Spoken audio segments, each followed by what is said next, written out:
ओम शांति। 12/5/26 की मुरली है। बाबा कहते हैं, मीठे बच्चे, अभी विनाश का समय बहुत समीप है, इसलिए एक बाप से सच्ची प्रीत रखो, किसी देहधारी से नहीं। विनाश का समय नज़दीक है, इसलिए प्रीत एक बाबा कहते हैं मुझसे रखो, कोई देहधारी से नहीं रखना है। प्रश्न है, जिन बच्चों की सच्ची प्रीत एक बाप से होगी, उनकी निशानियाँ क्या होगी? बाबा ने 6 पॉइंट में बताया है उनकी निशानियाँ जिनकी प्रीत बाबा से है। एक है, उनका बुद्धि योग किसी भी देहधारी की तरफ जा नहीं सकता। दूसरा है, और आपस में एक दो के आशिक मासूक नहीं बनेंगे। बाबा कहते हैं देहधारियों में नहीं जाएगा और आपस में आशिक मासूक नहीं बनेंगे। दूसरा, जिनकी सच्ची प्रीत है वह सदा विजयी बनते हैं। विजयी बनना अर्थात सत्युग का महाराजा महारानी बनना। तीसरा है, प्रीत बुद्धि सदा बाप के साथ सच्चे रहते हैं, कुछ भी छिपा नहीं सकते। चौथा, रोज अमृत वेले उठ प्यार से बाप को याद करेंगे। पांचवा, दधीची ऋषि की तरह सर्विस में हड्डियां देंगे। छठा, उनकी बुद्धि दुनियावी बातों में भटक नहीं सकती। 6 पॉइंट बाबा ने बताया। पहले पॉइंट में बाबा ने कहा देहधारियों तरफ वो जा नहीं सकते और आपस में एक दो आशिक मासूक बनेंगे नहीं, एक दूसरे को प्यार माने याद नहीं करेंगे। फिर दूसरा बाबा ने कहा प्रीत होगी तो विजयी बनेंगे और वही महाराजा महारानी बनेंगे। और सच्ची प्रीत होगी, वो सारी बातें बाबा को सच्चाई से बताएंगे। अमृत वेले बाप को प्यार से याद करेंगे। सर्विस में हड्डियां दधीची मिसल देंगे और दुनियावी बातों में भटकेंगे नहीं। गीता है, न वह हमसे जुदा होंगे ना उल्फत दिल से निकलेगी। ओम शांति। यह ब्रह्मा मुख वंशावली ब्राह्मण कुल भूषण प्रतिज्ञा करते हैं, क्योंकि उनकी प्रीत एक बाप से जुटी हुई है। हमारी प्रीत किसके साथ है? हम ब्राह्मणों की प्रीत एक परमात्मा के साथ है, क्योंकि हमने उनको पहचाना है और हम उनके बच्चे हैं। तो विश्व का मालिक तो राजा भी बनते हैं तो प्रजा भी बनती है। बाबा कहते हैं विश्व का मालिक कौन है? सतयुग में बाबा बोलते जैसा राजा वैसी प्रजा, वहाँ पे सुख शांति से भरपूर दुनिया होगी। तो परंतु पोजीशन में बाबा बोलते फर्क पड़ गया। दुनिया तो सतयुगी है, लेकिन पद कम हो जाता है, कहाँ राजा का कहाँ प्रजा का। जितना बाप से प्रीत रखेंगे, याद में रहेंगे, उतना ऊंच पद पाएंगे। बाबा ने समझाया है, बाप की याद से ही तुम्हारे विकर्मों का बोझ भस्म होगा। तुम लिख सकते हो कि विनाश काले विपरीत बुद्धि। यह लिखने में कोई डर की बात ही नहीं है। बाप कहते हैं, मैं खुद कहता हूँ कि उनका विनाश होगा और प्रीत बुद्धि वालों की विजय होगी। बाप बिल्कुल क्लियर कर देते हैं कि इस दुनिया में प्रीत तो कोई की है नहीं, तुम्हारी ही प्रीत है। बाबा कहते, बच्चे परमात्मा और श्री कृष्ण की महिमा अलग अलग लिखो तो सिद्ध हो जाए कि गीता का भगवान कौन। यह तो जरूरी है ना। दूसरा बाबा समझाते हैं, ज्ञान का सागर पतित पावन परम पिता यानी पानी की नदियां है। क्वेश्चन बाबा कह रहे हैं, एक तो करना है गीता का भगवान और माने श्री कृष्ण का बोलते हैं ना, वो गीता के भगवान और बाबा का, दोनों का डिफरेंस लिख के बताना है। महिमा लिखनी है कि इनकी महिमा क्या है, इनकी महिमा क्या है। फिर पतित पावनी गंगा है कि शिव बाबा है, वो बताना है उनको। फिर यह तो बहुत सहज है, बाबा कहते हैं। दूसरी बात, जब प्रदर्शनी करते हैं तो सबसे पहले निमंत्रण देना चाहिए गीता पाठशाला वालों को। गीता पाठशाला जो माने जो ये गीता पढ़ते हैं, गीता अध्याय करते हैं, उनको बुलाना चाहिए कि अब आकर जज करो, फिर जो समझ में आए सो करना। माने दोनों का हमने महिमा बता दी, श्री कृष्ण की परमात्मा की लिख के रखेंगे, फिर उनको ही बोलेंगे आके जज करो। तो मनुष्य भी समझे ये गीता वालों को बुलाते हैं, शायद इन्हों का गीता पर ही प्रचार है।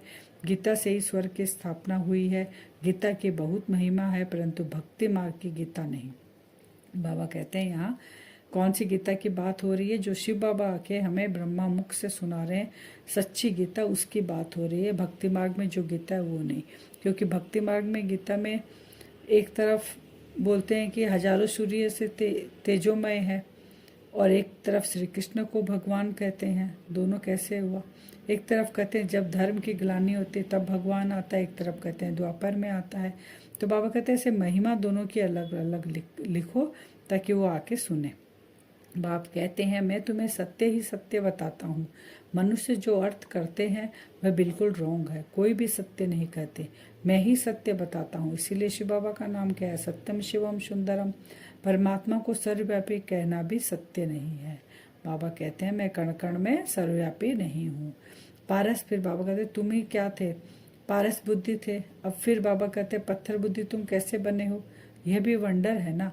कहाँ पारस बुद्धि सतयुग में देवी देवताएं, और कहाँ आकर हम शूद्र बन गए, पतित बन गए, कलयुग में आ गए। तो ये वंडर है। बाबा कहते हैं बाप को कहा ही जाता है नॉलेजफुल मर्सीफुल। शिव बाबा है नॉलेज देते हैं, हम आपको हमको देते हैं, और मर्सीफुल है बाबा, हम पे रहम करते हैं। बाकी जो अपना ही कल्याण करने नहीं जानते वह दूसरों का कल्याण कैसे करेंगे? तो हम द्वापर युग से पुकारते आए हैं कि हमें दुख से छुड़ाओ, हमको पतित से पावन बनाओ। तो बाबा कहते कौन बनाए? नॉलेजफुल और मर्सीफुल तो मैं हूँ। मैं जब तक नहीं आऊँ तब तक तुम्हें कौन बनाए? जो नॉलेज ही धारण नहीं करते तो पद भी ऐसा पाते हैं। जो सर्विसेबल है वही ऊंच पद पाएंगे, उनको ही बाप प्यार भी करते हैं। फिर बाबा कहते हैं गीता पाठी जरूर श्री कृष्ण को याद करते होंगे, परंतु समझते कुछ नहीं है। श्री कृष्ण ने मुरली बजाई, राधे फिर कहाँ गई? सरस्वती को बेंजो दे दिया, मुरली फिर श्री कृष्ण को दे दी। मनुष्य कहते हैं हमको अल्लाह ने पैदा किया, परंतु अल्लाह को जानते नहीं। भारत की ही बात है। बाबा का बोलने का भाव है कि जिनकी पूजा करते हैं, जिनके लिए बाबा कहते हैं अपना पूरा दिन वो मुख से उच्चारण करते हैं ना, जैसे राधे राधे, श्री कृष्ण, ऐसे सब उच्चारण करते हैं मुख से, इतना याद करते हैं उनको, इतना नौधा भक्ति करते हैं उनको, लेकिन उनके बायोग्राफी को नहीं जानते। वही बाबा का भाव है बताने का। तो हमको अल्लाह ने पैदा किया, परंतु अल्लाह को जानते नहीं। भारत जिसने पैदा किया उसको ही नहीं जानते हैं।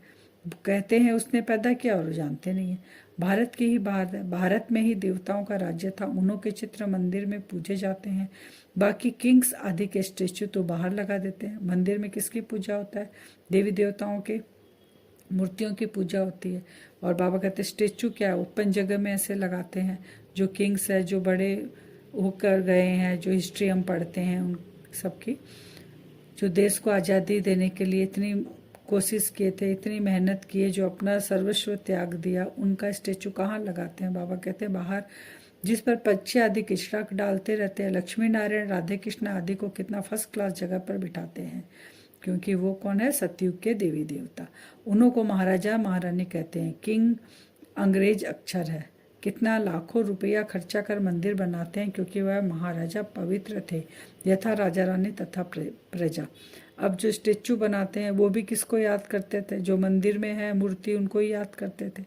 तो वो भी ज़्यादा श्रेष्ठ हो गए, इसलिए उनका मंदिर बनता है। पूज्य है वो आत्माएं। बाबा कहते हैं कई अच्छे अच्छे बच्चे हैं जो साकार को मानते ही नहीं है, समझते हैं यह तो पुरुषार्थी है। साकार यानी जिस रथ का बाबा ने आधार लिया ब्रह्मा का, उसको नहीं मानते। पुरुषार्थी तो सब है, परंतु तुमको फॉलो तो माँ बाप को ही करना है। कोई तो समझाने से समझ जाते हैं, कोई की तकदीर में नहीं है तो समझते नहीं। सर्विसेबल बनते नहीं, परंतु बुद्धि बाप से रखनी होती है। बहुत आजकल निकले हैं जो कहते हैं मेरे में शिव बाबा आते हैं। इसमें बड़ी संभाल चाहिए। माया की बहुत प्रवेशता होती है, जिनमें आगे श्री नारायण आदि आते थे, वह भी आज है नहीं। सिर्फ प्रवेशता से कुछ होता नहीं है। बाप कहते हैं मामे कम याद करो, बाकी मेरे में यह आता है वह आता है, यह सब माया है। मेरी याद ही नहीं होगी तो प्राप्ति क्या होगी? जब तक बाप से सीधा योग नहीं रखेंगे तो पद कैसे पाएंगे, धारणा कैसे होगी? बाबा कहते हैं साक्षात्कार होने से या मेरे में कोई प्रवेश कर गया तो उससे हमारे संस्कार तो परिवर्तन नहीं होंगे ना। तो यहाँ बाबा आके क्या करते हैं? संस्कार को परिवर्तन करते हैं। हम वो दिव्य गुणों को धारण करते हैं, तब हम उच्च पद पाएंगे। तो बाबा कहते वो सब जो बातें हैं उसमें जाना नहीं है हमें। बाप कहते तुम हमें कम याद करो, ब्रह्मा द्वारा ही मैं समझाता हूँ, ब्रह्मा द्वारा ही स्थापना हुई है। त्रिमूर्ति भी जरूर चाहिए। कोई तो ब्रह्मा का चित्र देख बिगड़ते हैं, कई फिर श्री कृष्ण के 84 जन्म देख बिगड़ते हैं। बाबा कहते हैं ब्रह्मा का चित्र देख के बिगड़ते हैं कि ये कौन है, और श्री कृष्ण का जब हम बोलते हैं ना 84वां जन्म है, वो ही आत्मा है, इनमें प्रवेश हुई है, ये शरीर है उनका, तो भी बिगड़ते हैं। चित्र फाड़ भी डालते हैं, अरे यह तो बाप ने चित्र बनवाए हैं। तो बाप बच्चों को समझाते हैं भूलो मत, सिर्फ बाप को याद करते रहो। अब बताओ, चित्र श्री कृष्ण का 84 जन्म का ऐसे फाड़ देते हैं, श्री कृष्ण की महिमा में बोलते हैं तो वो विश्वास नहीं करते, और परमात्मा को, उस पिता को कण कण में डाल देते हैं, सर्वव्यापी कह देते हैं। माने कीचड़ में, पत्थर में, ईंट में, घर में, हर गलत काम में भी सर्वव्यापी है। सर्वव्यापी कहने का मतलब हर गलत सही में परमात्मा है, तो वो कर देते हैं। और श्री कृष्ण के लिए बोलते हैं तो बिगड़ पड़ते हैं। तो अरे यह तो बाप ने चित्र बनवाए हैं, तो बाप बच्चों को समझाते हैं, भूलो मत, सिर्फ बाप को याद करते रहो। बांधलियों को भी रड़ियाँ नहीं मारनी है, घर में बैठ बाप को याद करते रहे। बांधलियों को तो और ही ऊंच पद मिल सकता है। तुम बच्चों को ज्ञान देने वाला है ही एक ज्ञान सागर। स्पिरिचुअल नॉलेज एक बाप के सिवा और कोई में है नहीं। ज्ञान का सागर एक परमपिता परमात्मा ही है, उसको ही लिबरेटर कहा जाता है। इसमें डरने की क्या बात है। फिर बाबा कहते हैं, मुख से कहते हैं, इससे तो जो बाबा के रहते हैं यज्ञ में हैं बाबा के बच्चे, बाबा कहते हैं कभी कभी उनमें ग्रहचारी बैठ जाती है, तो वो कहते हैं लौकिक के पास चले जाएं, यहाँ तो कोई मजा नहीं है, वहाँ तो नाटक बाइस्कोप आदि खूब है।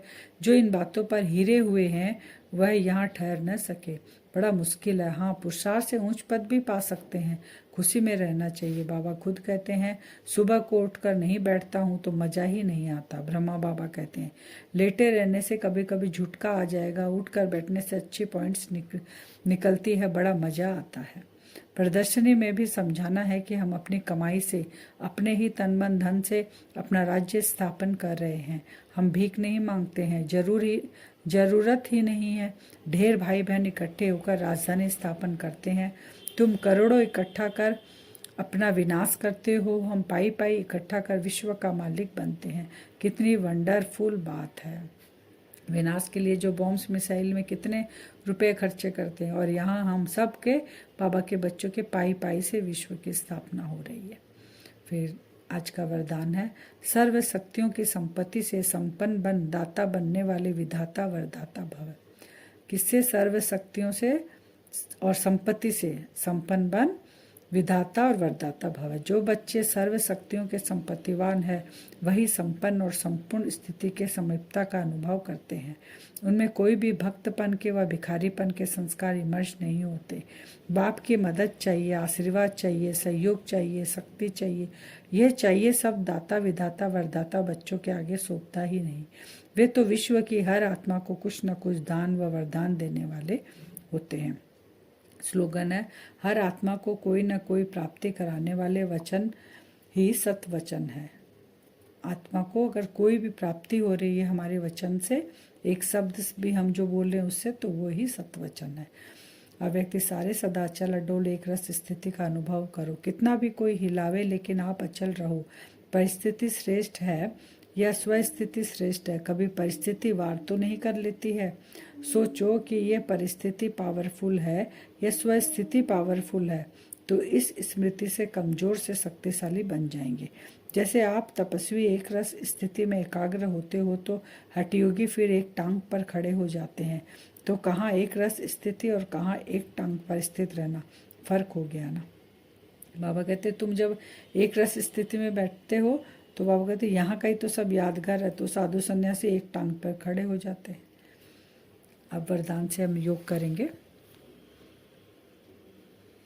अपने आप को भ्रकुटी सिंहासन पर देखें, मैं आत्मा विराजमान हूँ। अब हम चलते हैं अपने बाबा के पास, अपने असली घर। विजुअलाइज करें आत्मा इस शरीर को, साकार शरीर को यहीं छोड़ते हुए मन बुद्धि से उड़ चले अपने पिता के पास। विजुअलाइज करें आत्मा उड़कर परम धाम में प्रवेश करती है। सामने शिव बाबा, दोनों का रूप एक जैसा ही बिंदु स्वरूप।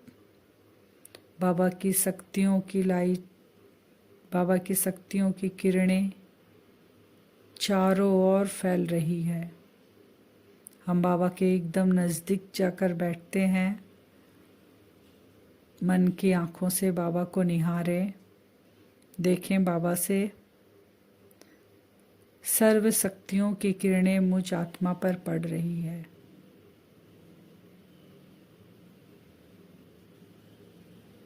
मुझ आत्मा के अंदर वो शक्तियां भरपूर हो रही है।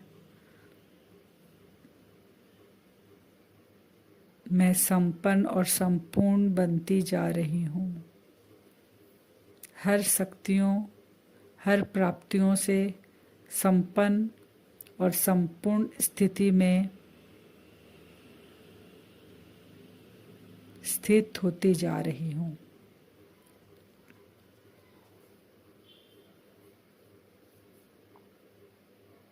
मैं उस शिव बाबा का बच्चा हूँ।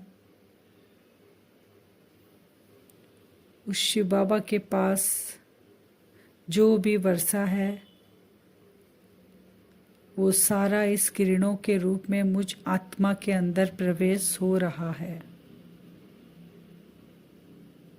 जैसा बाबा वैसा बच्चा। मुझसे वो सारे किरणें निकलकर जो बाबा ने मुझे वर्षा दिया है वो किरणें निकलकर विजुअलाइज करें कल्प वृक्ष, आत्माओं का झाड़, उनके ऊपर, उस झाड़ के ऊपर वो किरणें पड़ रही है। हर आत्माओं को बाबा से हम ले रहे हैं वो वर्षा, वो वरदान, वो खजाने, वो शक्तियाँ भरपूर कर कर कल्प वृक्ष पर उन आत्माओं को दे रहे हैं। वो भी बाबा से वो वरदान की प्राप्ति का अनुभव कर रही हैं। ऐसा कल हम बार बार परम धाम में जाकर बाबा से शक्तियाँ और वरदान लेकर आत्माओं के कल्प वृक्ष पर वो वरदान और खजाने और शक्तियों को चारों ओर आत्माओं को देंगे। ओम शांति।